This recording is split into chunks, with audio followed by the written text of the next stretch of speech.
चालाक भेड़िया और मोटो गधा। घने जंगल के किनारे एक चालाक और धूर्त भेड़िया रहता था। उसका नाम था भूरा। भूरा बहुत चालाक था। वो हमेशा किसी न किसी जानवर को धोखा देकर अपना पेट भरता था। वहीं पास के गांव में एक गधा रहता था, मोटू। मोटू दिन भर लकड़ियां ढोता और मालिक का काम करता। वो सीधा साधा था, पर मेहनती और दिल का साफ था। एक रात की बात है। उस दिन मोटू बहुत भूखा था। मालिक ने उसे ठीक से खाना नहीं दिया था। रात को सबके सो जाने के बाद मोटू चुपके से खेतों की तरफ निकल पड़ा। रात ठंडी थी, चांद आसमान में चमक रहा था। हवा में मिट्टी और घास की खुशबू फैली थी।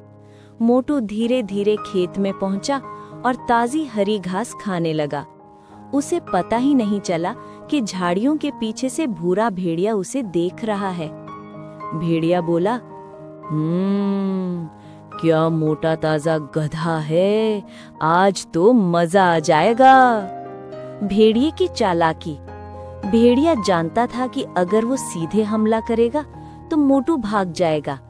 इसलिए उसने सोचा, पहले इसे अपने भरोसे में लेना होगा। वो धीरे धीरे आगे बढ़ा और मीठी आवाज में बोला, अरे मोटू भाई, क्या कर रहे हो इतनी देर रात में? मोटू ने मुड़कर देखा। अरे तुम कौन हो? भेड़िया बोला, मैं जंगल का रखवाला हूँ। तुम्हें देखकर लगा कि कोई खतरे में है, इसलिए आ गया। मोटू बोला, ओह अच्छा किया तुम आ गए, मुझे तो लगा कोई जंगली जानवर पास है। भेड़िया बोला, हाँ यहाँ तो बहुत खतरा रहता है, लेकिन मैं हूं ना, तुम चाहो तो मेरे साथ चलो, पास ही मीठे पानी का तालाब है। मोटू की समझदारी। मोटू पहले थोड़ा डरा, लेकिन फिर बोला, अगर तुम रखवाले हो तो अपने गले की घंटी दिखाओ ना। हमारे गांव के रखवाले जानवरों के पास घंटी होती है। भेड़िया एक पल के लिए चुप रह गया। उसके पास तो घंटी थी ही नहीं। मोटू ने तुरंत सब समझ लिया। वो बोला, अच्छा तो तुम वही चालाक भेड़िया हो जिसके बारे में सब कहते हैं। और वो जोर से लात मारकर भेड़िए पर झपट पड़ा। भेड़िया कराहते हुए पीछे हटा और भाग गया। अगली सुबह जब मोटू वापस गांव पहुंचा तो सब जानवर उसकी बहादुरी की तारीफ करने लगे।